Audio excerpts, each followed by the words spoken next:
Estamos em linha direta com a Justiça para discutir mais uma vez questões ligadas ao direito penal, recebendo mais uma vez o promotor de justiça Rodrigo Merli Antunes, do Ministério Público do Estado de São Paulo. Doutor Rodrigo, seja bem-vindo mais uma vez à Rádio Bandeirantes. Como é que vai o senhor? Tudo bem?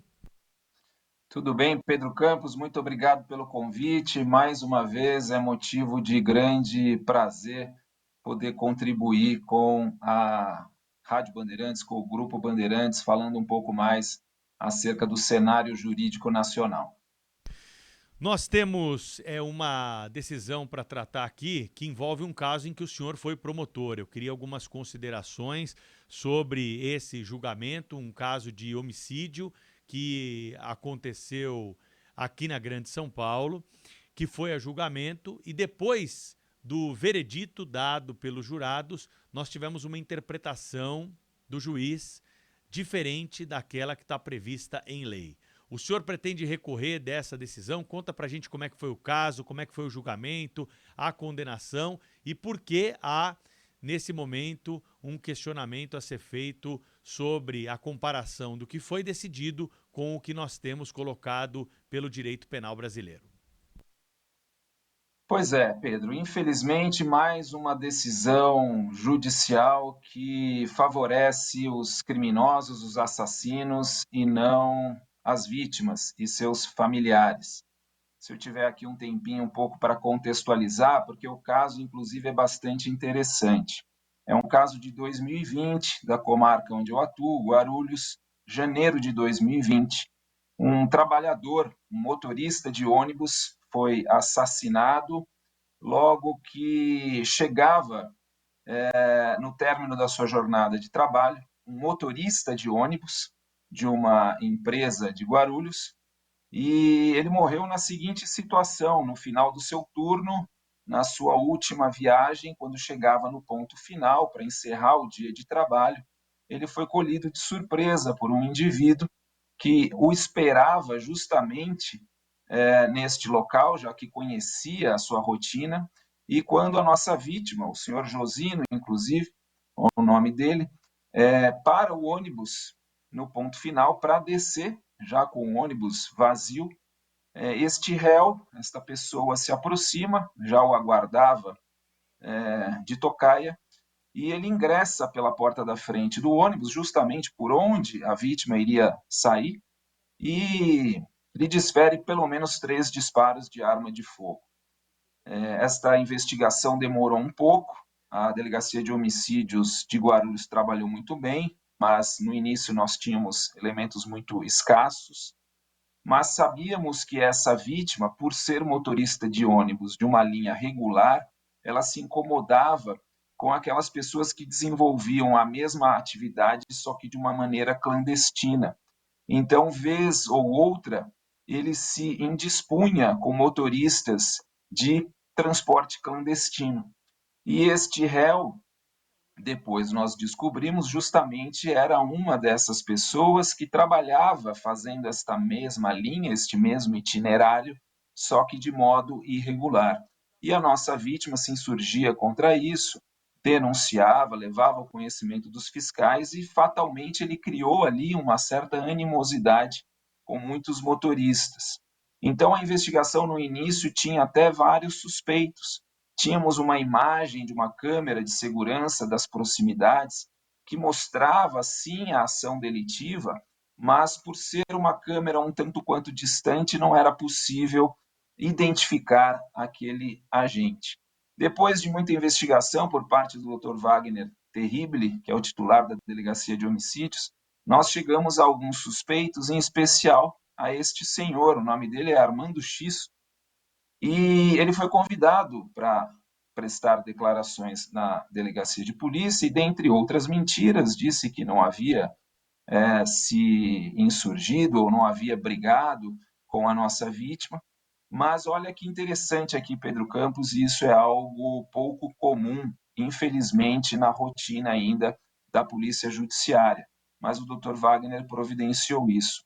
Vivenciávamos na época, 2020, a época da pandemia. Então, havia todos aqueles cuidados, e quando este suspeito foi chamado na delegacia, além de ser oferecida água para ele, um copo d'água para ele, foi também solicitado que ele se valesse de luvas para ali assinar o depoimento, manusear os papéis, enfim. O fato é que, ao término da oitiva desse até então suspeito, ele dispensou, claro, na lata de lixo, não só o seu copo d'água, como também as luvas que havia utilizado. E, de uma maneira perspicaz, os investigadores e o próprio delegado tiveram a ideia de arrecadar isso que esse suspeito havia dispensado e levar para uma perícia de DNA. Por que uma perícia de DNA? Porque no local do crime, no ônibus dirigido, conduzido pela vítima, o assassino, no momento em que efetuou os disparos, deixou cair um boné. Então, o boné do assassino ficou dentro do ônibus. E por isso, a ideia de fazer uma perícia entre o boné deixado no local do crime e aqueles objetos, utensílios utilizados pelo suspeito na delegacia. Essa perícia demorou um pouco, tanto que o inquérito policial só foi relatado já em outubro de 23, portanto, mais de 3 anos depois, mas a perícia de DNA foi conclusiva, positiva, no sentido de dizer que o boné deixado pelo executor, que havia ali por dentro do boné, era exatamente o mesmo DNA constante no copo d'água e também nas luvas deixadas por este indivíduo. Na sequência, eu ofereci denúncia, isso já em 2023.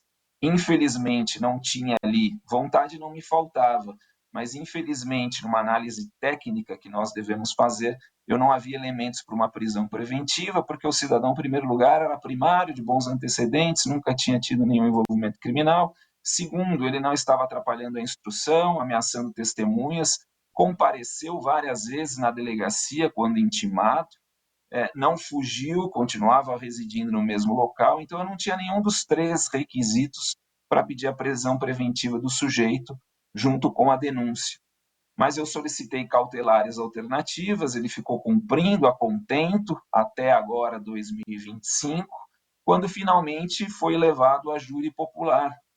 E no júri popular ele foi condenado pelo Conselho de Sentença, isso semana passada, recebeu uma reprimenda de 14 anos de reclusão, porque era um homicídio duplamente qualificado, por motivo torpe e recurso que dificultou a defesa da vítima. Saiu preso do plenário do júri, chegou solto e saiu preso, que é o natural, não é? Porque, afinal de contas, quando o réu chega preso e, eventualmente, o júri absolve, ele é solto na hora. Então, é óbvio que a pessoa que chega solta, mas é condenada, desde sempre deveria ser presa imediatamente. E, finalmente, e foi por conta da decisão do STF, do ano passado, setembro de 2024, que julgou finalmente o tema de repercussão geral 1068, dizendo que quando a condenação é proferida pelo tribunal do júri, que tem soberania prevista na Constituição, ainda que o cidadão chegue solto, ele deve ser preso imediatamente, a execução da pena começa imediatamente. Pois ele foi preso, como eu disse, semana passada, no plenário do júri, mas, como só ia acontecer, infelizmente, no país em que vivemos, em menos de uma semana, a defesa ingressou com um pedido de habeas corpus no Tribunal de Justiça do Estado de São Paulo. Este habeas corpus foi distribuído para a 10ª Câmara Criminal e o relator sorteado desta Câmara deu liminarmente o alvará de soltura para o indivíduo que praticou um crime há 5 anos atrás, foi preso finalmente por uma decisão soberana do júri, e mesmo assim ele concedeu monocraticamente esta liminar, afrontando não só o veredito soberano do tribunal do júri, como também, evidentemente, afrontando a própria decisão do STF no tema 1068, que eu já comentei. Então, este cidadão não ficou nem 5 dias preso. Na segunda-feira desta semana, ele já estava com o alvará de soltura, e muito provavelmente, o que nós temos concretamente, é que esse cidadão e seu advogado, óbvio, vão agora acompanhar o andamento do julgamento do mérito desse habeas corpus, vão saber o dia em que isso será pautado, e se eventualmente a Câmara julgadora fizer com que este relator fique vencido, ou seja, ainda que a Câmara, no julgamento de mérito, restaure a prisão, é fato que o indivíduo estará ali bastante atento a esse julgamento para fugir, se for necessário. Então, nós temos mais uma vez uma decisão judicial que, depois de tanto trabalho, de um trabalho bem feito, desde a polícia científica, desde o Ministério Público, desde o Judiciário e, principalmente, com a colaboração determinante do povo, que não aguenta mais ver os assassinos na rua. Mesmo diante de tudo isso, este desembargador deu aí o direito do indivíduo fugir. Muitos poderiam até assim dizer que, mas existe a previsão na própria lei, no Código de Processo Penal, que quando houver alguma viabilidade no recurso que foi interposto, o tribunal pode excepcionar a regra da execução imediata da pena e conceder a liberdade. Mas nós estamos falando aqui, Pedro Campos e demais ouvintes, nós estamos falando de um caso onde tem prova de DNA que o cidadão é o executor da vítima. Ele é o assassino, acabou as fases processuais, o povo soberano decidiu e nós, infelizmente, mais uma vez, temos que ver um caso que, infelizmente, não é raro, mas mais um caso de bandidolatria.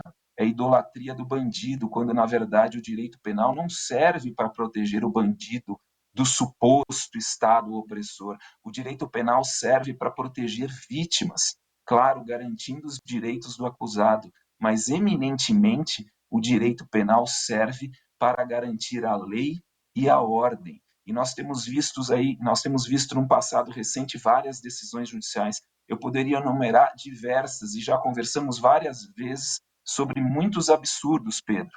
Mas só para citar um ou dois da semana passada, ganhou muita repercussão um caso em Goiás de uma juíza numa audiência de custódia que estava se deparando com um autuado, acho que pela segunda, terceira, quarta vez, mas parecia bem familiar a ela, aquele preso, tanto que ela conversa com o preso antes de iniciar a audiência, dizendo: fulano de tal, mais uma vez o senhor aqui, se o senhor fosse meu filho, e a juíza rindo, achando aquilo engraçado. E o promotor ali também ainda foi favorável à soltura do cidadão. E a juíza, num determinado momento, vira para ele e diz assim: fulano de tal, me ajude para que eu possa te ajudar. Como se criminoso precisasse de ajuda e de auxílio. Quem precisa disso são as vítimas. Quando será que a classe jurídica, a magistratura, o Ministério Público, de forma unânime, entenderá que nós existimos, autoridades públicas da área criminal, nós existimos para proteger eminentemente vítimas. Quando as vítimas tiverem todos os direitos que os acusados têm, aí ok, a gente pode tratar de uma maneira igual tanto um quanto o outro. Mas enquanto as vítimas sofrerem muito mais do que os algozes, alguma coisa está errada. E a juíza mesmo assim soltou, isso foi em Goiás, nós tivemos aí conhecimento na semana passada. E na última sexta-feira também, aqui em São Paulo, mais uma vez, aquele cidadão que roubou a arma de um policial militar, aí na favela do Morumbi, onde você está, Pedro, aí perto, enquanto o policial lutava com outro cidadão, e na verdade o outro cidadão acabou dando um tiro no pescoço dele, ele foi, de certa forma, esse que deu o disparo no pescoço do policial, auxiliado por este outro, que no final roubou a arma do policial. Ele foi localizado, todos sabemos, foi preso e foi solto. E a afirmação da juíza ou do juiz, não me lembro agora se era homem ou mulher, pouco importa, mas a afirmação foi de que este indivíduo não colocava em risco a ordem pública ou coisa que o valha. Pelo amor de Deus, onde nós vamos parar? E aí, na sequência, temos este caso, segunda-feira, onde o cidadão condenado pelo júri soberano, com um tema 1068 já afirmado e reafirmado pelo STF, e mesmo assim o desembargador providencia a liberdade do indivíduo. Infelizmente, Pedro Campos, eu costumo dizer isso com muito pesar, mas às vezes as pessoas perguntam para mim o que eu faço, qual a minha profissão. Eu já nem digo mais que eu sou promotor de justiça. Eu tenho dito que eu sou servidor público. Porque se eu disser que eu sou promotor de justiça, muito provavelmente a pergunta subsequente será a seguinte: justiça? Que justiça? Então você não promove nada. Você deve ser um péssimo profissional. Porque a última coisa que a gente vê efetivamente no nosso país é justiça. Promotor de Justiça Rodrigo Merli Antunes está conosco. Eu queria, claro, que o senhor trouxesse aqui mais elementos para quem não é familiarizado com o direito a respeito dessa previsão legal de se prender o condenado após a sentença no tribunal do júri. Muita gente deve pensar assim, pô, mas está condenado, por que não sai preso? Porque nós temos hoje uma interpretação para outros casos, outras instâncias jurídicas, né, judiciais, que vale a máxima da prisão após o esgotamento dos recursos, né, o que é bastante questionável por grande parte da sociedade. Nós já tivemos oportunidade de conversar, inclusive, com o Dr. Rodrigo sobre isso. Mas vamos nos ater aqui à questão do Tribunal do Júri. Teve uma mudança na lei que colocou o seguinte: sujeito condenado pelo Tribunal do Júri, pena superior a tantos anos, o condenado sai dali algemado, preso. E isso não está acontecendo. Então é um desrespeito claro ao texto legal desse caso concreto que nós estamos trazendo aqui hoje, né, doutor Rodrigo? É isso? Exato. Na verdade, essa previsão ela veio inicialmente com o pacote anticrime, que acrescentou lá no artigo 492 do CPP a previsão de prisão imediata se o sujeito levado a júri viesse a ser condenado a uma pena de 15 anos ou mais. Isso, óbvio, redundou numa discussão gigantesca de constitucionalidade ou não, e esta discussão inicial é que redundou neste recurso extraordinário, já julgado pelo STF, e o STF, na verdade, ele reconheceu a constitucionalidade e, inclusive, ele interpretou a Constituição eximindo, reduzindo o texto desse dispositivo para tirar desse artigo a necessidade de condenação por 15 anos ou mais. Ou seja, o STF disse que, por força da previsão constitucional de soberania do Tribunal do Júri, ou seja, as decisões do Tribunal do Júri do povo não podem ser modificadas no mérito por nenhum tribunal togado. Então, por força desta carga constitucional mais forte, vamos dizer assim, nos processos do júri, onde não é possível se reformar as decisões, pelo menos em princípio, por parte dos jurados, então isso significa dizer o seguinte: o povo decidiu, está decidido.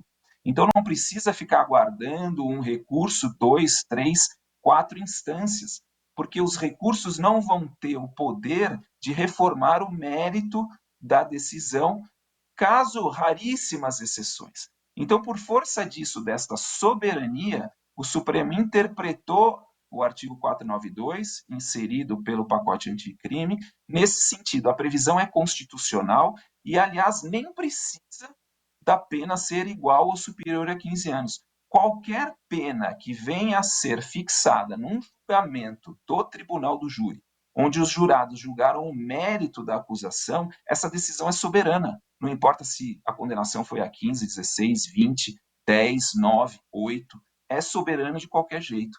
Então, desde o ano passado, todo julgamento do júri que redunde em uma pena tem que ser executada imediatamente. Só que, como já dito, temos visto alguns magistrados, em especial, não só de primeira instância, que já desde a primeira instância não aplicam esse entendimento, a gente tem que recorrer, mas temos visto também tribunais estaduais e superiores. Me parece que agora o STJ tem mantido a prisão imediata, mas não adianta o STJ manter se aqui no Tribunal Estadual ou se o juiz de primeiro grau não determinar a prisão imediata, porque isso já é suficiente para o réu, para o condenado, ganhar tempo, fugir, desaparecer, e é o que vem acontecendo e acabou de acontecer neste caso, diferentemente das outras causas criminais que não são julgadas pelo júri, ou seja, os outros crimes não dolosos contra a vida, que são julgados por magistrados togados, manteve-se o entendimento de que é necessário aguardar o trânsito em julgado para que só depois a pessoa passe a cumprir a pena. Então, é esse basicamente o cenário, o que cada vez mais dificulta, não só na vara criminal comum, porque precisa aguardar o trânsito em julgado, várias instâncias, mas também agora no júri, que mesmo soberano, alguns insistem em colocar os condenados nas ruas.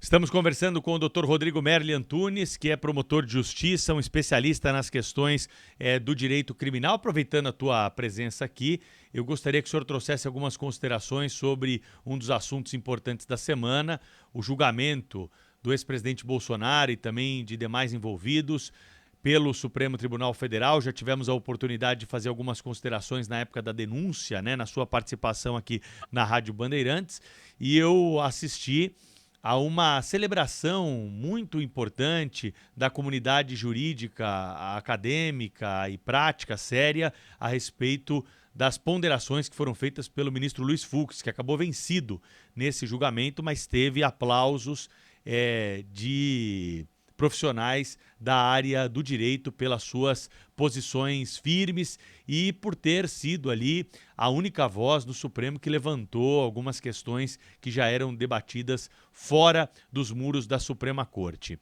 Também te chamou a atenção o voto do ministro Fux? Quais são as suas considerações como um especialista no direito criminal, doutor Rodrigo?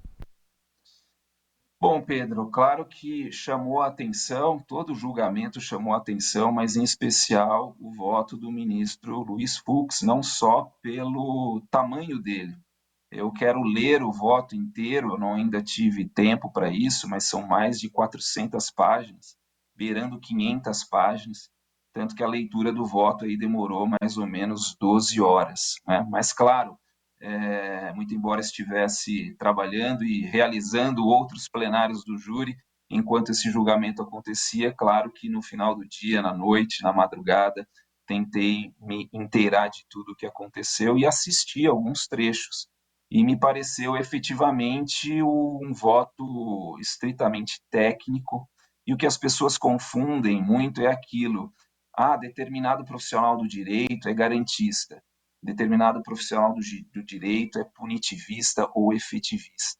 E eu sou muitas vezes rotulado como punitivista e efetivista.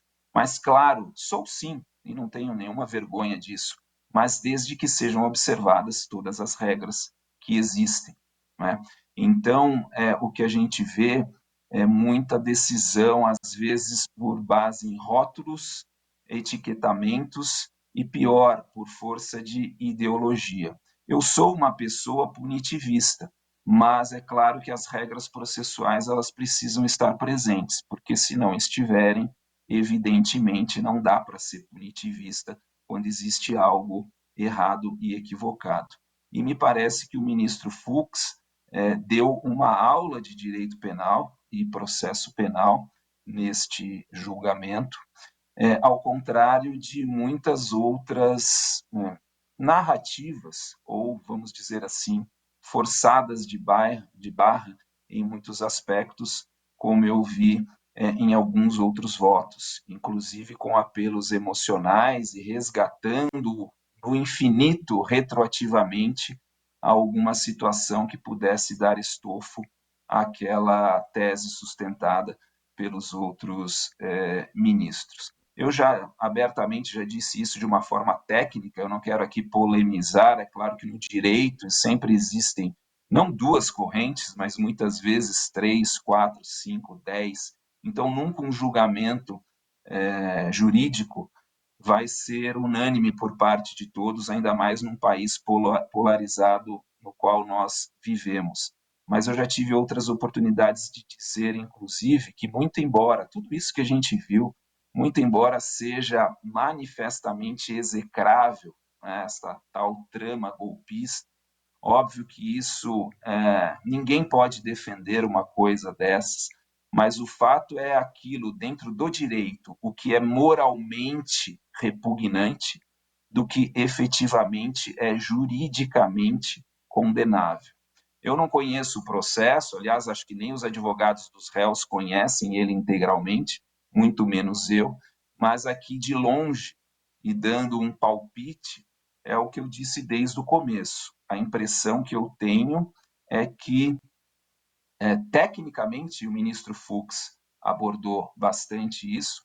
Nós teríamos ali, dentro do direito que a gente chama do iter criminis, né? E você conhece isso muito bem, porque além de jornalista, também é bacharel em direito. Nós ali tivemos cogitação, sim. Nós tivemos ali preparação, me parece que sim. Mas execução propriamente dita, me parece que não. Então, muito embora moralmente repugnante o que nós tivemos conhecimento, é fato que, tecnicamente, juridicamente, eu creio que o ministro Fux, na verdade, ele é o único ali que está com a razão. E o que me deixa mais triste, eu vi em alguns votos, algumas colocações, é como, em alguns momentos, esse julgamento foi levado adiante. Eu quero dizer aqui em relação ao clima. Eu vi ontem, inclusive, muitas piadas, muitas conversas sobre assuntos que eu acho absolutamente dispensáveis. Até futebol e até jogo do Corinthians foi invocado. Isso porque eu sou corintiano também, você também, não é, Pedro? Sim. Mas parece que a preocupação mais ali era com o jogo de futebol do que propriamente É. ouvir um outro ministro, ainda que com posicionamento divergente, mas ouvi-lo com respeito.